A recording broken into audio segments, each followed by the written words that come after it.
हामी चाहिँ गाइस स्लोभेनियामा छौँ। पासपोर्ट सकिएको भएर अब भियना हामी चाहिँ अस्ट्रियाको के भियना अस्ट्रियाको भियना जानुपर्छ। अब त्यहीँ जाने तयारीमा छौँ। बस कुरेको छौँ। यहाँदेखि फेरि ट्रेन खोज्ने हो। टिकट टिकट केही थिएन, न त केही छ।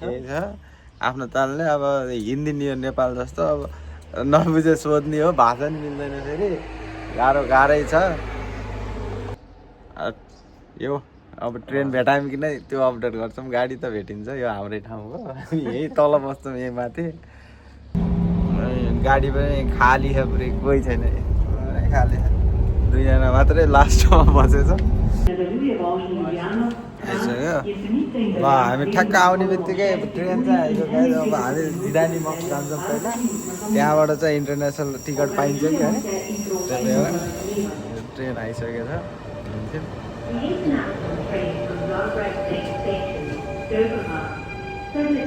टिकट काउन्टर खुल्या छैन के अरे, अब यहीँ गर्ने त होला। अब यत्रो धेरै भिराइदिएर गछ। टिकटले मारिबोरसम्मको टिकट काट्दैछ। मारिबोरको कुन ठाउँ रे, कुन ठाउँबाट अर्को टिकट काट्नुपर्छ भन्ने बात छ। यहाँ लेखेको छ क्या, यहाँ हेर ठ्याक्कै मारिबोर अर्को त्यो टाइम हो। 9:30 बजी ठ्याक्कै पुगाउँछ यहाँ। हामी 7 बजे चढ्दा माथिको 2 तल्लामा जाऊँ भन्दै थियो। झर्नुपर्छ अरे चाहिँ अब यहाँ मारिबोरको लागि ट्रेन कुरिरहेको नि। यहाँ चेन्ज गर्नुपर्छ। अब 8:50मा आउँछ अरे। भोक लाग्थ्यो, यस्तो यस्तो पाइन्छ खाने। मिठै खाने, भोक लाग्यो।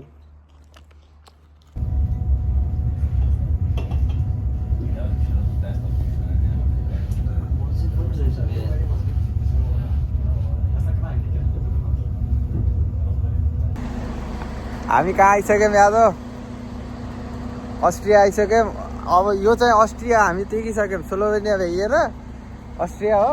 अब यहाँदेखि चाहिँ भियनाको लागि चाहिँ अब टिकट हामीले अब यहाँ कसरी लिने, काउन्टर खुल्ला छैन। टिकट काट्यौँ 108 युरोको टिकट काट्यौँ 2 जनाले। तर यहाँ उभिनु पर्यो। सब क्याबिनवाला छ यहाँ। कोरिडोर पोलिया छ और यता कोठा छ। अब यो हेर्न पायो जान्ने छैन। यो यहाँ लेखेको छैन कुनमा गएर बस्ने अरे होइन। जो सोधेर म यही बस्छु। 2 जना सँगै आउनुपर्छ। फेरि टिकट नभएको भेटायो भने टिकट हाल्दैन बाहिर।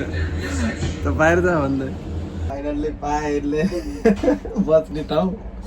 पुरा चिरमा बसेर मोबाइल चार्ज लगाएर केही खायो केटा? खानेकुरा पाइयो केटा? अनि खाइसके कफी सिधै अस्ट्रेलिया नरोकेर कहाँ उता पुऱ्यायो त्यसलाई? हामी 2 जना मात्रै छु कि क्याबिनमा त छ। बोलेको छ नि क्याबिन बन्द छ। उठेर गएर नि उठेर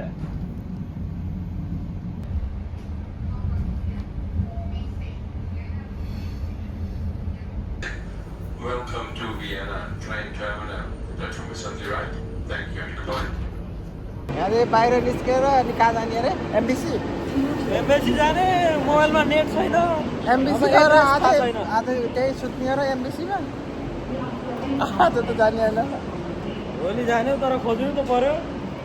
त्यो त मार्केटबाट निस्किरहेको। यता त होटेल हो।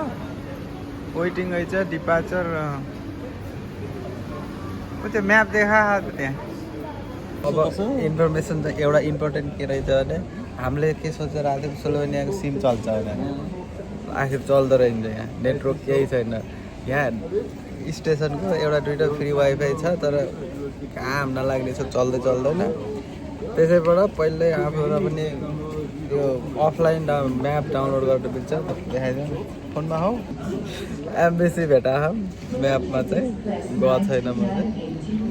अनि त्यसपछि अब अर्को तनाव के छ? होटेलमा जाने कि यहीँ बस्छ? होटल खोजौँ उता दामी पनि अलिअलि इन्फर्मेसन भयो। इन्टरनेटको अलिअलि त्यो रोमिङ गरायो भने चल्थ्यो होला सायद। हामीले बुझ्दैन होइन। पहिलो कुरो त युट्युबमा खासै त्यस्तो डिटेलमा कसैले भरेकै छैन कि यार कसरी के 150 युरो भन्दै लाएर 150 युरो छुट्टो सकिन्छ यार एकदम बुझेर घर जानुभन्दा कति त्योभन्दा त नेपाल जाँदा अब आउँदा जाँदा यताउति खर्च गर्दा अब फेरि लिन आउँदाखेरि अब 800-1000 युरो छ कि 1000 युरोमा त पक्कै त घर गएर आइन्छ यो चाहिँ स्टेसन बाहिर हो थुप्रै यहाँ तर ठुलै एरिया छ ट्याक्सी लिएर जाने होइन तर यो चाहिँ नाइट भ्यू अफ भियना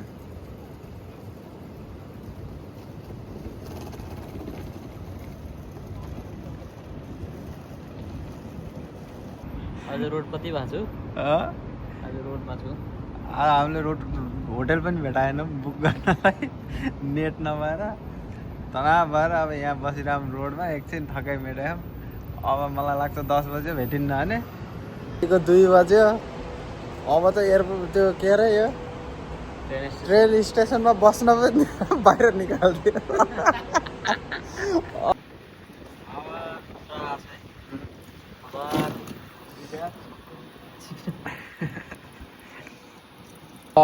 बिहान भयो सुतेर इन्टरभ्यू दिने मान्छे खै ए यता हेर चाहिँ हाम्रो सेन्ट्रल यहाँ रेलवे स्टेसन त्यही हो टक्क बाहिर निस्क्यौँ अब यसो फ्रेस भएर 7 बज्यो 9 बजेको अपार्टमेन्ट छ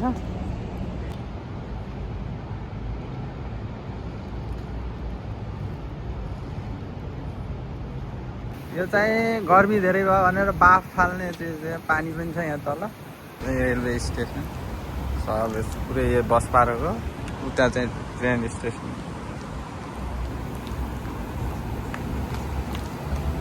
त्यहाँबाट सिधा पारी बाटो हो क्या त्यो पारी चोक रेलवे स्टेसन त्यही हो सिधै यता आयो हुन्छ यतापट्टिबाट सिधै अब यो नछोडिकन यो चर्च घुमेर पारीपट्टि उता देखिरहेको चर्च छ अलिकति पारीपट्टि सिधै गयो भने एमबिसी पुगिहाल्छ एकदम ठुलो चर्च छ क्या ठ्याक्क त्यो चर्च उतापट्टि सिधा बाटो जुन यो घुमेर ठ्याक्क यो चर्चबाट फेरि यो बाटो सिधा आयो यो साइकल लेन याद गऱ्यो भने यो साइकल लेन मात्रै हिँड्छ गाडी हिँड्न पाउँदैनमा कोही कोही कारहरू हिँडाल्छन् त्यो चर्च देखिरहनु होला नि त्यहाँनिरबाट सिधै आएको ठ्याक्क यहाँ अर्जेन्टिनाको ऊ छ ठ्याक्कै यो चोकमा अर्जेन्टिनाको छ यहाँदेखि चाहिँ हामी यता जाने यहाँ गयो भने उतै आउँ ठ्याक्क हाम्रो नेपालको म्याप देख्नु होला तपाईँले नेपालको झन्डा ट्याक्क देख्यो त्यही बिल्डिङ आउँछ एमबिसी हो यो सुरुमा आउँदा थाहा हुन्न नि हामीले पनि दुःख पायौँ हामीले त हिजै पुरै राति खोज्दा अफलाइन म्याप राखेर अर्को बाटो तार घुमेर आएर बल्ल पत्ता लगाएँ अहिले यो सर्ट एन्ड रुट सिधै रहेछ सबै एमबिसी एरिया आइज फेरि सबैको यतै छ अब अर्कोचोटिबाट आउँदा यादवलाई सजिलो हुन्छ अब 10 वर्ष आउनु पर्दैन नि के 10 बिताउनु पर्छ 2 महिनामा 3 महिनामा लिन आउँदा त तिमी त बस्नै पर्दैन रिटर्न टिकट काटेर 1 घन्टाको लागि आयो भने के भन्छ ट्याक्कै झन्डा हाल्छ यतापट्टि यो के पोस्टको थाहा भएन त्यहाँ चाहिँ नेपालको रहेछ टप फ्लोरमा दिएर रहेछ नि यहाँ त यहाँ गेट छ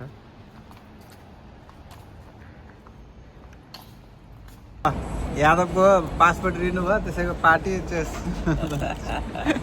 यो के हो यत्रो धेरै देखा के हो यसको नाम स्यान्डविच होइन क्या